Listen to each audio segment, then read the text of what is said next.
Good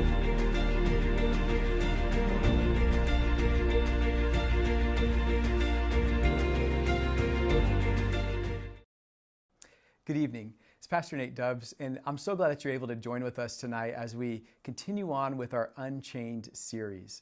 This series has been built around the idea of providing hope and healing from addictions. And we're so glad. It's been so neat to see how several of you have been tracking with us almost every night. Thank you so much for coming. If you're just tuning in for the first time tonight, welcome. We're glad that you're here. We wanted to let you know, if you haven't had a chance to register yet, we encourage you to do that. You might just be viewing this on a link, but later on this evening, we're going to be giving away this book from our presenter, Pastor Richie Halverson. It's called Darkness Will Not Overcome, and it's the story of how God brought him out of an opioid addiction. We want to make sure that you get a copy of this book. It's actually even signed by him, but to be entered for that drawing, you need to click on the registration link. So you'll see that on your screen, and if you click on that, you'll be entered into the registration for this evening.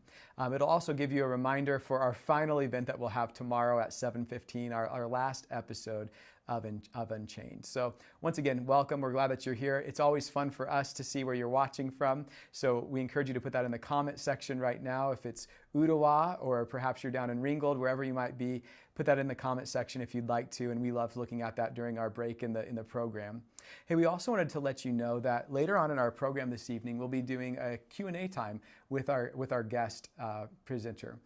So you can use the form. You'll find the link for it in the video description and in the comment section. It takes you to a Google form where you can anonymously ask questions, and we would love to hear what your questions are at the end of our program. So we want to encourage you throughout this time as you hear our story this evening, or as you hear the presentation from Pastor Richie. If you have a question, feel free to put it in there. We'd love to get to it at the end of our program.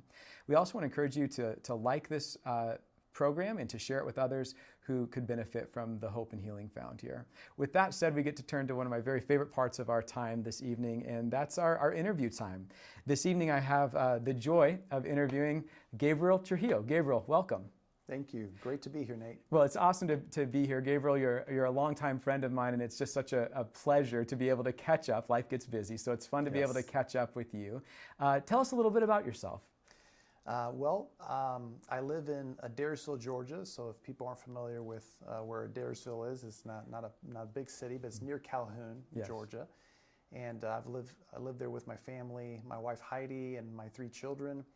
And we've lived there for about 8 years. So I'm also a licensed professional counselor, so that's my profession. So I do psychotherapy. I've done that for a little over 10 years. But I am from Collegedale. I've lived in Collegedale for many years, went to elementary school and high school there, so Collegedale's still a special place for me. I think 18 years maybe total I lived there before I moved. It was home for 18 years, Yes, that's right. Wonderful. Well, we're so glad to have you back up here visiting. Thanks for making the drive, and thanks for being willing to share some of your story. You've shared with us tonight. We have you on here to talk about breaking the chain of pornography, and we're so glad that you're able to be here to share a little bit of your story, because this is something that as opposed to some other addictions that can come into our lives, pornography is one that can stay under the surface for so long. And the sad part about that is it's hard for people to get help sometimes. And so I so appreciate you being willing to share a little bit of your testimony, how God brought freedom into your life from that particular addiction. Thank you for coming and sharing about that. Absolutely, yeah. God be praised. I never imagined years ago that I would be publicly speaking about it. So it's interesting how God works, because now it's a big part of what I do for my work, even helping other men with freedom. And so it's just such a privilege, because I really was not comfortable talking to people about things like this, especially about addictions, because there's just shame associated with it. The stigma, yeah. And that's why, again, really appreciate you being here, because one of the worst things that can happen for anyone who's trying to grow in any area is isolation and feeling alone. So I really appreciate your, sharing some tender, delicate parts of your life with our community tonight. Thank you. I'd love for you to start. Let's start at the beginning. How did this addiction start working its way into your life? How did it start? Yeah, when the issue with pornography, it's for every adolescent child getting into puberty, sexual curiosity is such a natural thing. I mean, God created sex. Sex is a good thing. It's a pure thing. It's a wonderful thing. And having curiosities, having questions, having fascinations, I mean, that's just part of it. So I just remember things being on schedule for me with curiosities, having questions and finding answers to that, be it talking to my family about that, and even though some of these subject matters were a little uncomfortable to ask my dad about, of course. Sure. But for me, when pornography exposure first happened, I think it was just hearing from someone that you could find things online. The computer was a place where you could search different items. And I just remember going through my inbox one day and opening up an email that had a title on it that found interesting, and then being exposed there for the first time to a video, pornographic nature, and being pretty horrified, and but also strangely fascinated at the same time, and just got really emotional about that. Thought I was in trouble. I remember rushing upstairs and telling my parents what had happened. Yes. And, I mean, who knows? That was so many years ago what I actually said. But I remember they were calm about it. They listened, and I think my dad just said some version of, okay, just delete that. Make sure you're not looking at that again. And thank you for telling us. So that began to maybe sow a seed of curiosity that this kind of stuff is online. And since already there was some curiosity, I was kind of at the teenage age, and I started looking at some things there more and more. And I think it went from just a casual looking at things every now and then to gradually the frequency started becoming more, especially when I discovered masturbation as a teen, connecting that with what I was looking at online. It started to become the go-to regarding when I was anxious, or when I was bored, or just during times of, I guess, emotional distress of times. And I just started to isolate myself more, and I just was realizing that this was beginning to become more frequent. And I would say that's when maybe it began to be something that I wanted to stop, and I tried to, but then not with great success. Then it would creep up again, and I wouldn't be successful long term to beat it. So, and what you describe is such an unfortunate, turn of events, like where, what started as, something you're describing, some curiosity, and then it just seemed to pull more and more into kind of pull you into its orbit, so to speak. So you reached a point where you realized it was happening more and more. And, looking back, you're able to say that oftentimes, when there were different things, that might be going on in your external life, and you would find yourself coming back to this addiction. In the moment, when you were, a teen going through this, did you make those connections as to why you were returning to the addiction, or was it just something that just kind of showed up? I did not, as a teen, have maybe the prefrontal development of understanding what was happening. I just knew I was fascinated by it and horrified by it. I felt shame about it. I knew it was bad. I understood that this is not what someone with a relationship with God is supposed to be doing. I didn't get a lot of talk about this at home. It's not that I was told what pornography was or to look out for certain things. If it happened, maybe it was very general conversations that I had warning me about what to look for and how to avoid it. But what I do know is that I just felt a strong draw to it. And I just felt some isolation, and I just stuffed it. I mean, I think I would pray and ask for forgiveness, and I really wouldn't want to do it. But I also just didn't have a lot of tools to really understand what was happening and how to maybe avoid certain pitfalls. So it just, I guess I didn't realize also maybe how it was affecting me so negatively. I feel like, well, every now and then I'm doing this, maybe I'm assuming other people my age were dabbling into it some. But there were a few moments for sure, even when I was pretty young in high school, where just like any typical addiction, you kind of start with on one level, but then the novelty wears off, and then you start getting into more intensity of things and get into genres and outlets that the shame is even more intensified, and you feel even more embarrassed and hating yourself and negative emotions.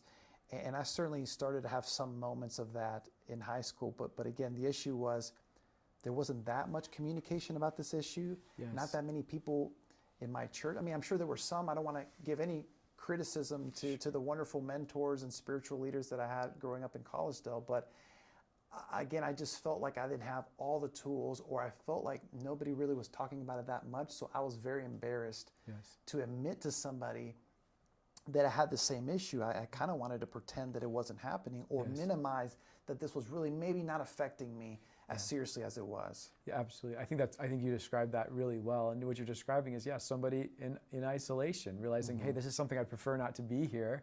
I'd like to stop. It sounds like you tried to stop, break this addiction.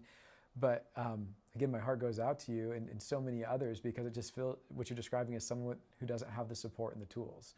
And so it's the type of thing I can imagine that you could go on and just assume like, hey, I can fix this, but another month passes, another 6 months passes, and you realize it's still lingering in your life, but not exactly sure where to turn.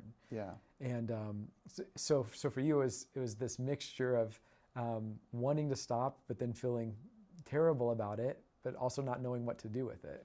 Right.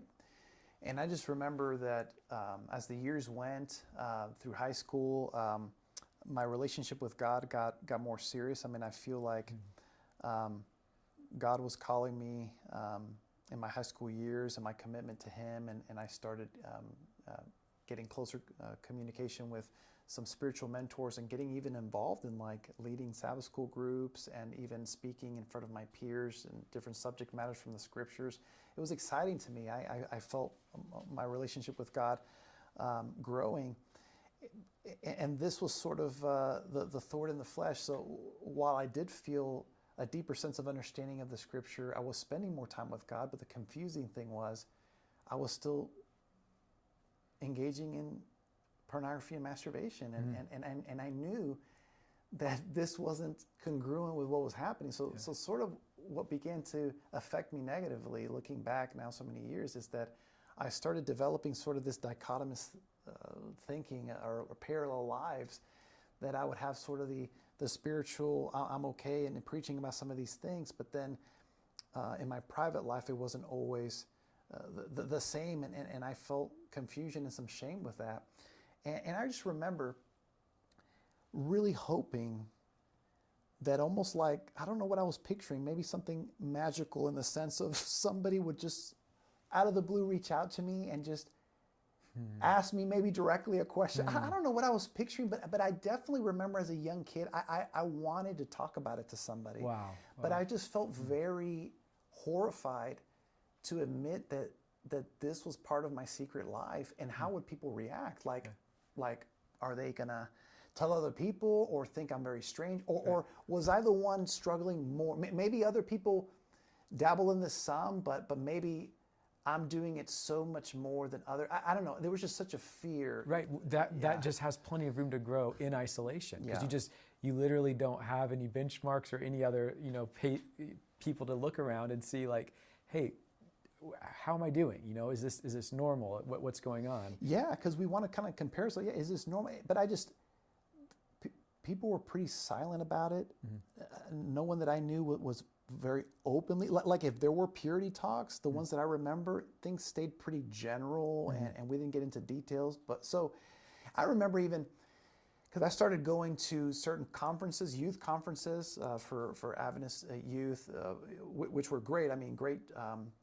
Different workshops about evangelism or Bible study or preparing for marriage and these things, good subjects. But I remember though, and by this time I think I was either a senior in high school or early in college. I remember looking at all the subject matters, looking at the program, great subjects. But I just remember sitting in the hotel room one time, because you travel to some of these things with a group of friends, these different conferences that they have, and I'm thinking, where's like the quit watching porn 101. Mm-hmm. I just felt like, listen, Bible study is great. The fundamental beliefs, I'm all for it. I love it. And I'm just like, you know what I really need? It's like, I hate that I do this addiction. I mean, I read a few books about it. Back then, there weren't that many. I think Pastor Bernie Anderson had one, Breaking the Silence, that I read. There was Every Man's Battle back in the day. Sure. And some of that helped, but I just remember thinking like, if no one really has this as like a subject in these Adventist conferences, like maybe it's not important. Maybe no one else is struggling like I am. Yeah. Because to me, that's much more of an important thing. Like, if I can't get over this habitual thing, like, why am I focused on some of these other aspects of following Christ? So, to me, I just remember just that frustration and that isolation, like you're talking about, where I just then maybe got better and better at, like, just keeping it to myself and just staying kind of trying to stay under the radar and not letting anybody know maybe how bad it was or how I was struggling. Which could be such a, I can see how something like that can happen. It's like if you've already tried to stop, it's not stopping. It's just like, well, kind of all you can do is maybe compartmentalize to a degree. Yeah. And so, but in your story, as it continues going on, eventually, it did come out in a way that you weren't expecting it to, and that started to change things. Would you like to share a little bit about that? Sure. Well, let me even back up just a tiny bit before that moment where things got exposed, or we could call even a rock bottom experience. So I'm not a minister, but I thought I was going to be a pastor. That's what I studied when I was in college. And I remember being in the theology program to be a minister. There's certain weekends where they would have like special dedications where you would go. You remember, of course, as a graduate from Southern, where you would have these different kind of weekends of specialization where like the pastors come in and the faculty kind of in giving a special dedication, and your family's invited to go. It's sort of like people affirming your calling, and okay, you're in year 2, year 3, you're approaching graduating from that. So I remember maybe year 2, year 3, as we're having this special service again. I think it was in one of the dorms at Southern, and I remember with my nice suit there, people up front, the dedication, a great speaker, and then you have that final prayer of dedication. Hey, all the theology majors, let's have you guys come up and lay hands and this. And I remember kneeling and having, one of the professor's hands on me, and it hit me where I would hear like a voice it's like, you are 2 years about to be a minister. A minister, that's going to be your job. The shepherd of the flock. And you're addicted to pornography. What a joke. You're such a joke. You're such a fraud. You're such a fake. Look what's happening in 2 years. You're almost there, Gabriel. And I just remember tears would come down my face. Wow. And of course, people probably thinking, oh, he's feeling the Spirit, because I'm sure the professor that had his hand on me was a little like, I don't know. He was praying and dedicated. It just, but it happened because that's where I would feel the weight of my shame. Wow.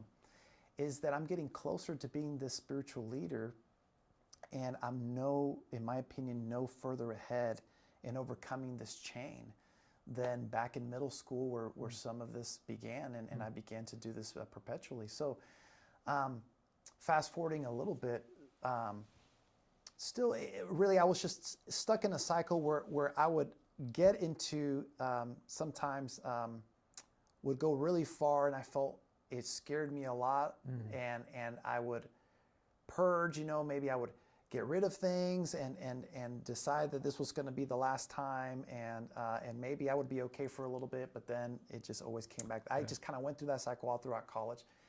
Then I started dating, who's now my wife for 12 years, Heidi, and we were dating, and after a year and a half, things got serious, and engagement was around the corner. So Pastor Tim Cross, hello, Pastor Tim, if ever you watch this. So he's a great mentor of mine, and he was going to do our. So we went really legit. We went pre-engagement counseling. Right. So I did even before, So take it real seriously. Right. Pre-engagement counseling, which is not a bad idea, by the way. No, I hope more people do it. Right. Where the cameras are, do counseling. Trust me. Okay. Yeah. So we did the program called Prepare and Enrich, which I guess you are certified to do, or you're familiar with. We did the anyways. same thing. Yeah.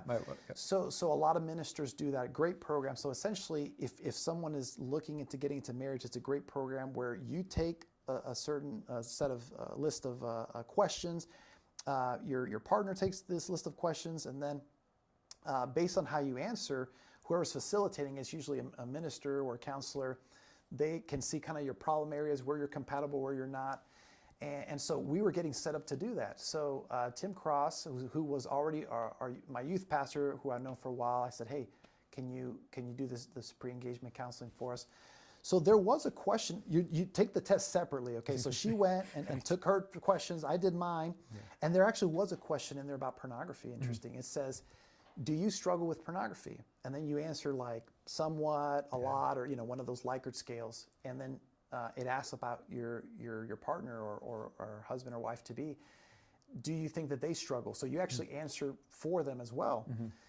So I thought she didn't. We never talked about it. I was like, I'm assuming she's never struggled with that. And then for me, typical guy, I'm minimizing it. I put I occasionally struggle or something, which I was still struggling quite frequently. So anyways, so we get to session 1. We're there in counseling, and he gets the papers out. He adds up, our results.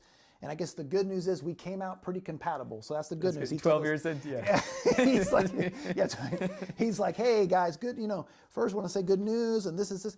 So then he's like, I thought we could take the time to talk about where you guys had differences in your answers on the assessment. So I'm like, okay, I'm kind of getting comfortable. We're sitting there on the couch and thinking this is going to be just a run-of-the-mill, comfortable little affirmation of us being compatible. Right. He starts with this question. He says, Gabriel, I see that you answered that you struggle somewhat with pornography. And Heidi said that she thought you've never struggled with pornography and that she's never struggled with that ever. It's been an issue. Let's talk about this. Let's talk about this. This is the first that it's coming up. This is the first. I'd never even probably said that word to her in the year and a half that we were dating. And so now it's out in the open that I occasionally struggle with this. And of course, this shocked her. I remember the look in her face while we were there in the counseling center, like, wait, what?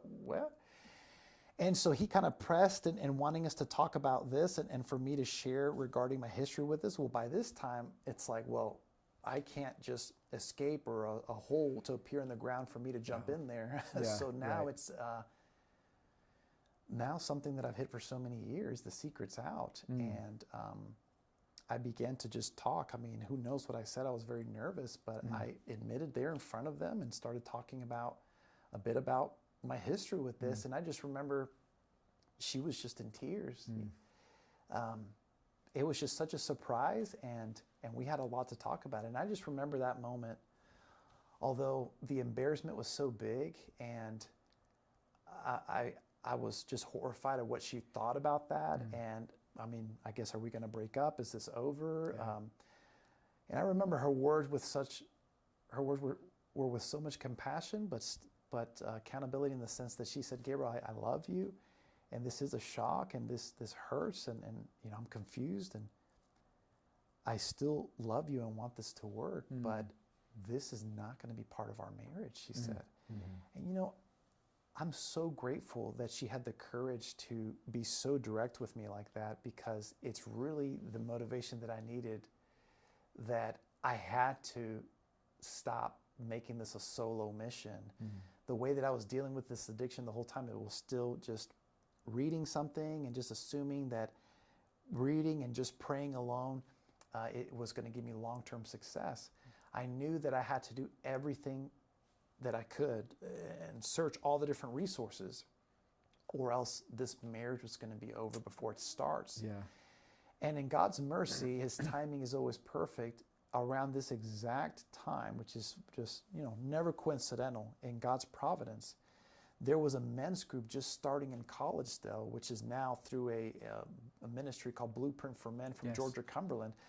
And it was men that wanted to kind of go deeper. And I got invited into doing this, and a big part of what they were talking about is sexual integrity. Never in my life did I imagine I would be going to a group with a bunch of guys talking about issues of sex and integrity and when you're tempted.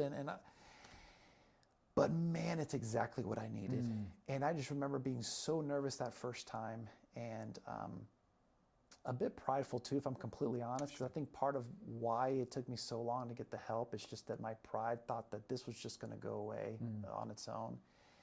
But I was so desperate, and I loved my wife a lot. And I knew she was serious. Yes. And so I commend her so much, even though she was so compassionate and kind, and she could have really made me feel bad in that moment, because I felt this big. Yes. But she said, you got to get the help. This won't be in our marriage. So it's very clear. When that group came up, I went religiously. Every week, and that was what was the game changer. The accountability I got there in that group, men that I already was knowing from the community, guys being honest and authentic and just praying for each other. To me, that was what began to really give the breakthrough, where Jesus could come in and really help me to overcome this.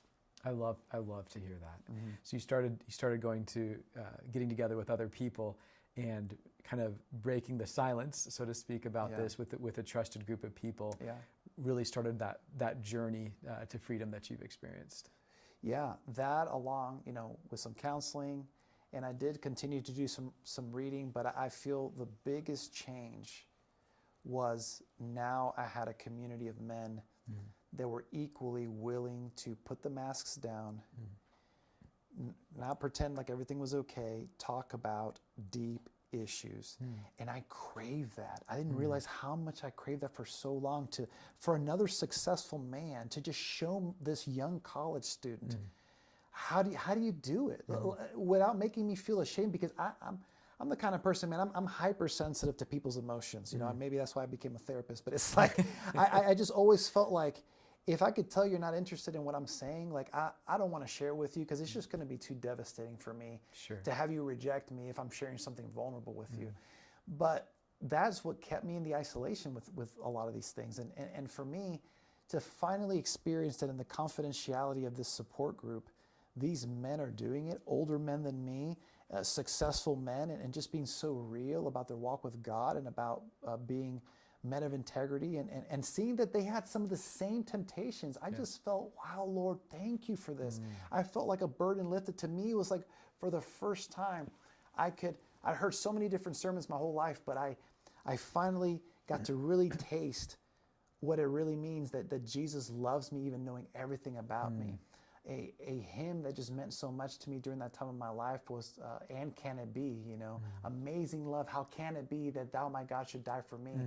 I just felt I could be authentic. It was such a euphoria of peace that I began to have longer term sobriety and living a life where people knew places that I spent so much energy to not show that side.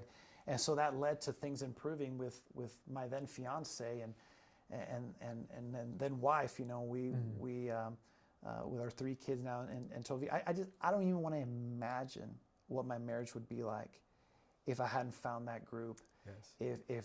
If I wasn't in a way forced to talk about it. I don't know if I ever would have been ready. I don't think you're ready. This kind of stuff brings us so much shame, and sometimes we're in such denial. We say, well, it's not that bad, or this, or other people are doing it. But it's like, why wait till things get even worse before doing it? I just know that it was God's mercy that I got that help when I did at the beginning, because I don't even want to think about what would happen now. Set you guys up for a strong relationship and a beautiful family now, which is so cool. I'm so happy for you guys that you got to experience that. What advice would you give to someone who's maybe been, who's watching this either live or might be watching it later? Someone who's struggling with pornography themselves. I mean, what would you share with them? It's not a solo mission. Life is a team sport. I mean, there's so much I could say, but really, I think at the core of what's most important is the time has come to share with somebody. And I'll say maybe not just with just anybody, because sometimes it could be blind leading the blind with accountability partners, although that's better than nothing. Maybe that's the beginning, right? But in prayer, and whether it's a therapist or a trusted mentor or I think God can bring to mind who could be that Sure. safe person, because, and I'll tell that person, I would say, I know what that's like. I know how scary it is to have so much pride and shame and think, man, if I open this door, I can't share that. No one's going to care. Or what is it going to mean? I mean, it's fear. But the Lord has not given us a spirit of fear, power, love, and a sound mind. Why continue to be enslaved to this and assuming it's just going to go on its own? I would say you have to involve somebody else. It's not the kind of thing that on our own we can expect long-term results. It's never going to work. And we have too many people dependent on us. We're fathers, and the enemy's going to throw everything at us to try to ruin the nucleus of the family. It's so much under attack. It's so obvious when we look at what's happening. So I would say, talk to somebody. That it is scary, yes, but there's so much relief on the other side to get some help with that, to consider a group. And now I'm just glad to hear that there are more people kind of coming a bit more open about them. That's why I don't love to talk about some of these things or get into the details of what I put my wife through, because just to be clear, it wasn't smooth sailing after that group the whole time, okay? So I caused my wife pain, but I share it, Nate, as embarrassing as it is, and I don't like talking about this, but because we don't have to suffer in silence. Yeah. We can admit, we can boast in our weaknesses, as Paul says, that I'm not a perfect Adventist. I'm not. I've done things habitually and still work in progress, obviously, with things, but there are tools. There is healing. There is freedom. There are things that work. But it's on us, with God's help, to take that first step of courage to start saying enough is enough, get out of denial, and confront what's happening, and go and pick up the phone. That has to happen. So I would say start there. That's what has to happen, because isolation, it will just grow worse. It's just not going to happen. It's not going to be the type of thing you can read an article, pick up a book by yourself. You got to get a team around you. At least start by talking to one person. Yes.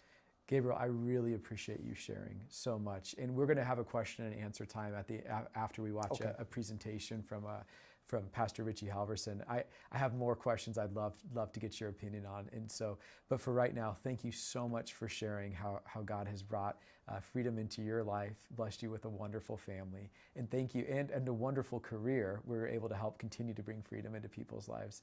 Thank you for sharing this. And like I said, we'll look forward to asking a couple more questions after our presentations. My privilege, Nate. Thank you. Thank you so much. For those watching here, we're going to go into our presentation from Pastor Richie Halverson. But once again, we will have a Q&A right after this presentation. So we want to invite you to stick around for that. At this time, though, we'll turn to Pastor Richie. Welcome to Unchained Hope and Healing from Addiction. In every message we have heard and we learned, we've got to get honest. Before we can ever deal with the problem, we've got to admit we have a problem. Then we've got to believe that there's someone bigger than us that can restore us to sanity, that is powerful enough to help us in our situation. And then we've got to be willing to apply that to our lives. We've got to have this thing called faith, where we step out and give this spiritual principle a try. Next, we learn the importance of courage. Fear shouldn't paralyze us. Now, courage is not the absence of fear, but it's rather walking through the fear. We feel the fear, but we don't let the fear paralyze us. Then we learn the importance of humility and being teachable and learning, not thinking we know everything or have it all together. And then we learn the freedom of forgiveness and reconciliation, that real amends is not saying you're sorry. Real amends is discontinuing the behavior that required the sorry in the beginning. It's restoring the relationship to the way it was before the pain, before the hurt. And then we learn perseverance. Man, if we're going to break free, if we're going to live an unchained life, we've got to keep going. We cannot give up. You've got to persevere, persistent, practice, and stay going forward. And today we're going to talk a little bit about something called love. love, serving others. So talking about these spiritual principles, that's easy. But practicing them in our lives and in day-to-day situations, not so much. It's not always easy to love people, especially in the world that we live in. 1 John 4:8 says, anyone who does not love does not know God, because God is love. You see, only through love can we ever come to know God. You can be very religious and not know God. You can be very successful and not know God. But the real God and real love, those things go hand in hand. If you had to use just one word to describe God, power, it would be love. It's not always the picture painted by Christians, right? It's unfortunate that often Christians are some of the most unloving people at times. And so love is not always the picture painted by Christians, but it is the picture painted by the Christ that is in Scripture. 1 Corinthians 13:13 says, three things will last forever: faith, hope, all right, that's right there in our first two steps, and love. But the greatest of these is love. 1 Corinthians 14:1 says, pursue love. See, you got to go after your recovery. You've got to go after the unchained life. It's not going to come to you. You've got to pursue love. We got to go after it. We can't live an unchained life without love. 750 years before Christ, a prophet named Hosea wrote a book that I believe is one of the greatest books on the subject of love. Hosea 2:19, it says, I will betroth you. I will marry you to me forever. This is God speaking. I will betroth you to me in righteousness, in justice, and in steadfast love and in mercy. Hosea 1:2, it says, when the Lord began speaking through Hosea, the Lord said to him, go and marry an unfaithful wife and have unfaithful children, because the people in this country have been completely unfaithful to the Lord.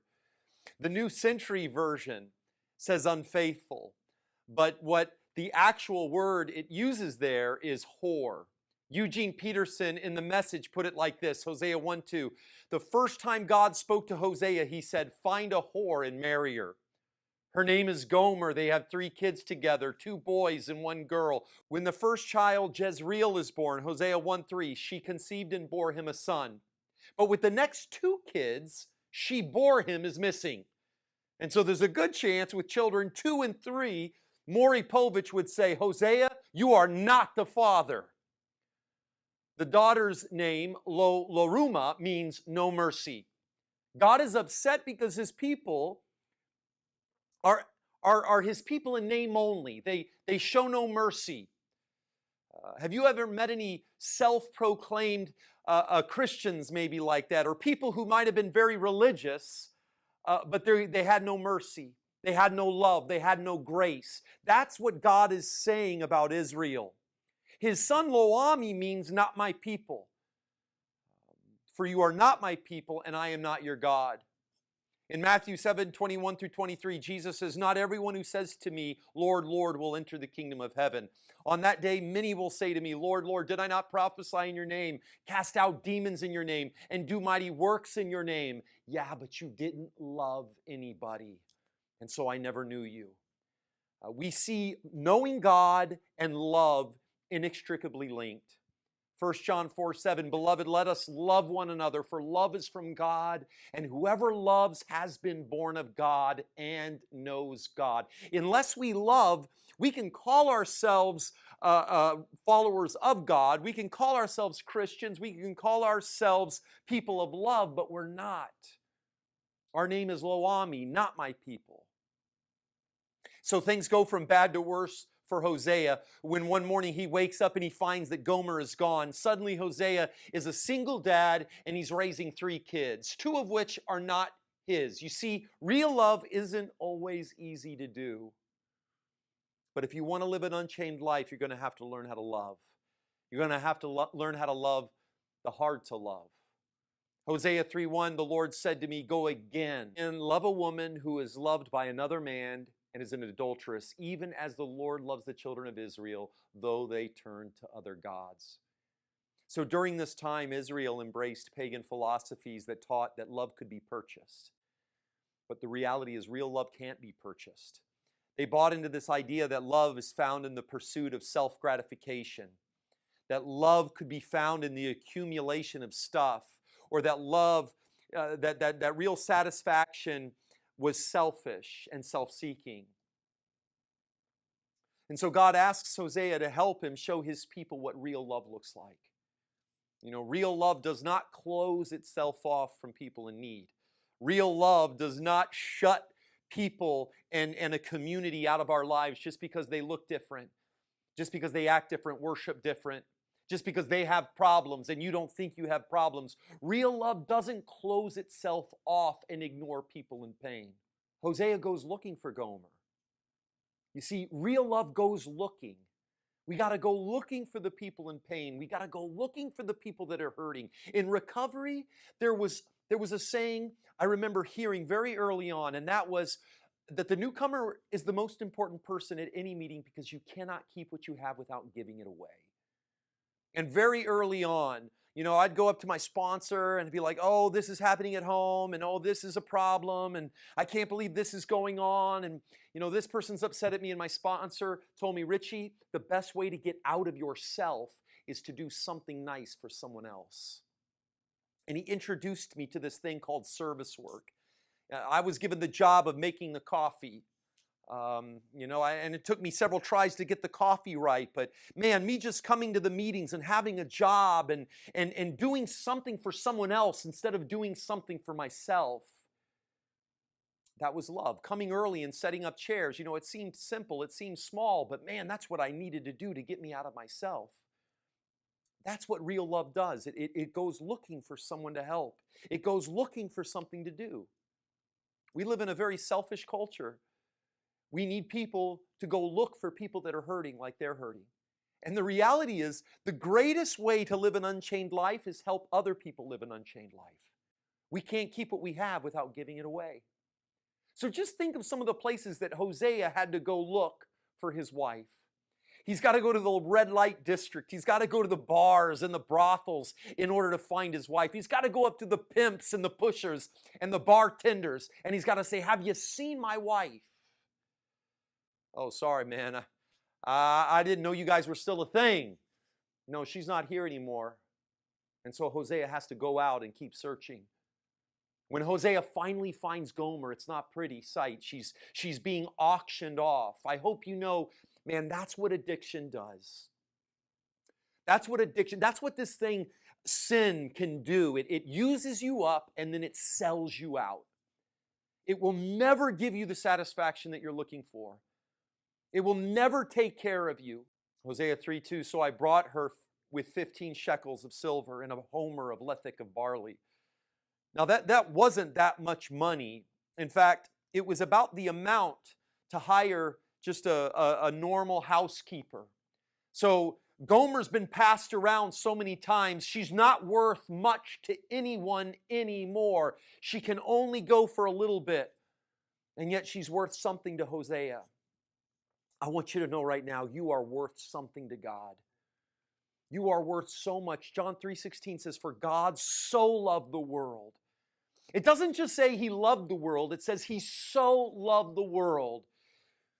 If God spoke to you on through a text message, it would say, God so loved you that he gave his life, his life for you. He gave his only son, that whosoever believes in him should not perish, but have eternal life. And so here we have Hosea. He's willing to pay whatever the price is to get his wife back. God was willing to pay whatever price in order to get you back. Hosea is paying for what was already his. It's his wife. In 1 Corinthians 10:26, it says that the earth is the Lord's and everything in it. You see, on the cross, God paid for what was already his.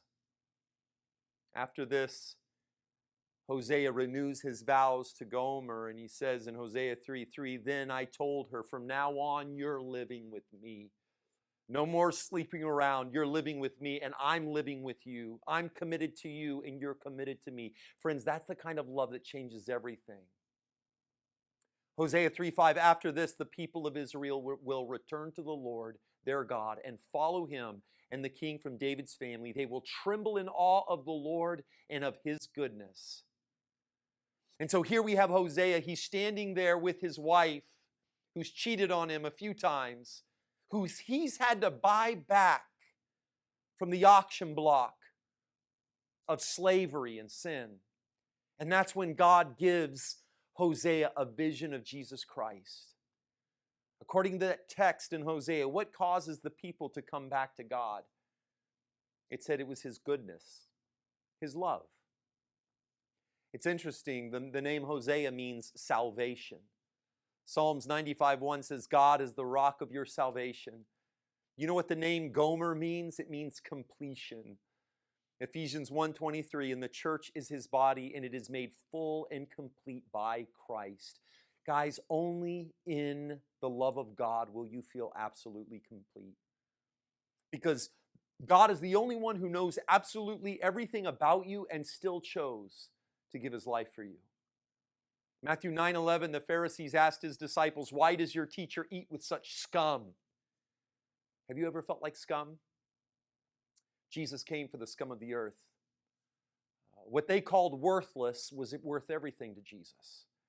And Jesus was always hanging out with the people that the church people had thought were worthless. But friends, the worthless are worth everything to God. The Pharisees were very religious, but they did not know how to love. And so they did not know God. People can go to church and they can act like they know God, but unless you love, you don't know him. And interestingly, Jesus starts quoting Hosea 6:6. He says, go and learn what this means. I desire mercy. I desire love, not sacrifice. For I came not to call the righteous, but sinners. The people who thought they knew God most actually knew him least. Because it's only through love that we can really know God. It's only through serving other people that we can really be set free.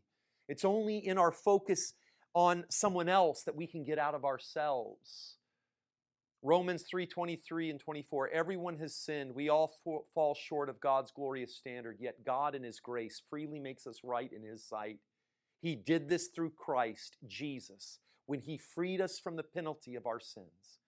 God loves you so much that he will not let you go.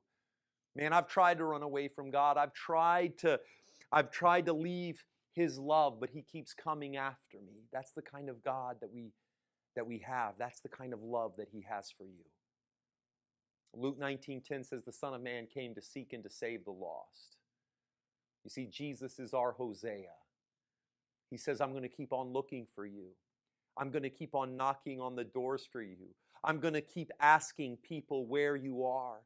And when I find you, it doesn't matter if it's in the bar or the brothel or the boardroom or the bedroom, in the crack house or the White House.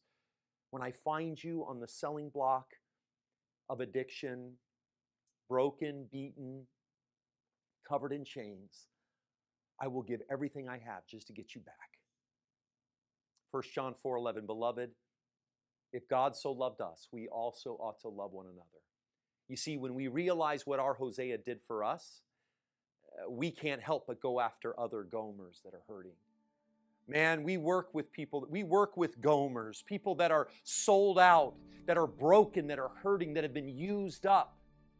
We work with Gomers, we live with Gomers. We all are Gomers. Are you willing to go after people that are hurting? Are you willing to help someone? Are you willing to do something for someone else? Are you willing to remind them that they have someone who loves them? Before we can ever love someone else, we have to first see and realize how much we are loved. Before we can ever love others, we must see how God loves us. 1 John 4:19 says, we love because he loved us first. Hosea 2:13, you went after other lovers and forgot about me. You know, the problem with that is the only love that can really satisfy us is God.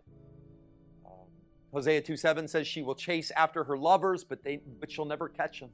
She will look for them, but she'll never find them. And then she will say, I will go back to my husband as at first, for then I was better off than I am now. I wonder, have you been chasing something this last week? Maybe you've been chasing something this whole last year. Maybe you have been chasing after a love your whole life. Only one thing works. Only one thing really satisfies, and that's the love that you don't have to chase after because it's chasing after you. When no one else in their right mind wanted to have anything to do with me, my God, my Hosea, found me and paid the price to make me his again. He unchained me from the shackles of addiction. It didn't happen overnight, and it wasn't just the opioids.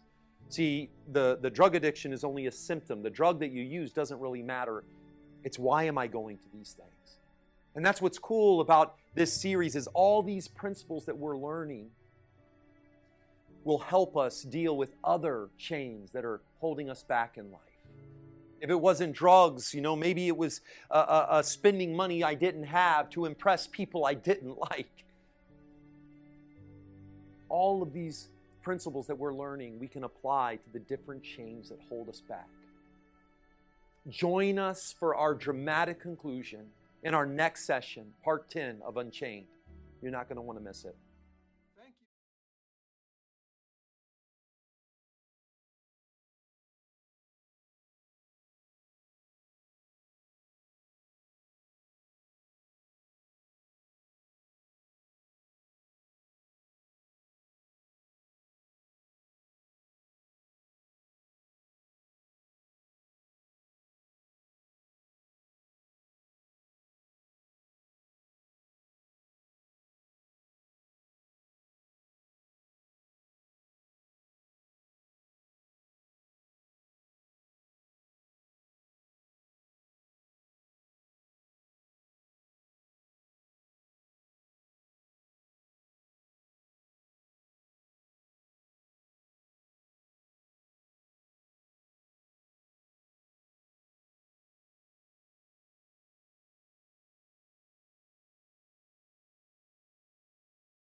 Hey, we apologize for that. We didn't realize that the audio, we had an audio issue with that. So thanks for sticking with us there. What we were sharing is that at this point we get to enjoy having a Q&A time with Gabriel Trujillo. Gabriel, thanks so much for being back here. Okay. I didn't like my first answers anyway, so honestly. You guys are going to you'll get the updated version of it. So I thought your response was really good. So I'm going to ask the same question again because I did like your answer, but you can edit it if you want to. So we wanted to, the question was this. The first question we asked is, how can someone find support for overcoming an addiction to pornography? Yeah. So overcoming pornography, getting some support, you could take a different type of approach. Obviously, it's not one size fits all, but as I mentioned already earlier, the important thing is talk to somebody about it, pray about it, and then talking to someone, because we're getting in denial if we think it's just going to be something that you can overcome yourself. And I've done therapy now for about 12 years, so I'll tell you, unfortunately, and maybe this goes to people that are listening to me that have a loved one that has made promises, and this is our pride, and this is how I was. I'll do it later, I got it, I'm going to be okay. Sometimes it takes turning up the heat, whatever that means, to a particular family member, or if they're in a marriage and these things are happening, to let them know how serious you are, that they need to go get help. And that could be going to a therapist that maybe specializes in this, look around for reviews or someone trusted, because not all counseling is the same. And then you ask that therapist, do they have any experience with treating some of these things? And if they do, I think that's good enough, instead of having to kind of waste a lot of time looking for specific credentials. I think that's the most important thing, the word of mouth recommendation. But I would say, unfortunately, because a characteristic of addictive behavior is we want to stay in denial. And sometimes it takes strong pushing or hitting a rock bottom or some consequences before the addict admits that I need to go get help, because you become an expert at making all these promises. Yeah. But really it's just trying to get you to leave them alone. But really what's at stake is important, and we have to surrender. So I would say that's just a little something for maybe those that are in the context of they have a loved one that needs it, but they seem more motivated to get the help than the one that actually needs it. Okay. So beyond that, there's a book that I always recommend to people. It's called Unwanted. Unwanted by Jay Stringer. It's a fantastic resource to someone who wants to understand the depths of compulsive sexual behavior, unwanted sexual behavior, whether you struggle with it yourself, or if you know somebody, or just curious about it altogether.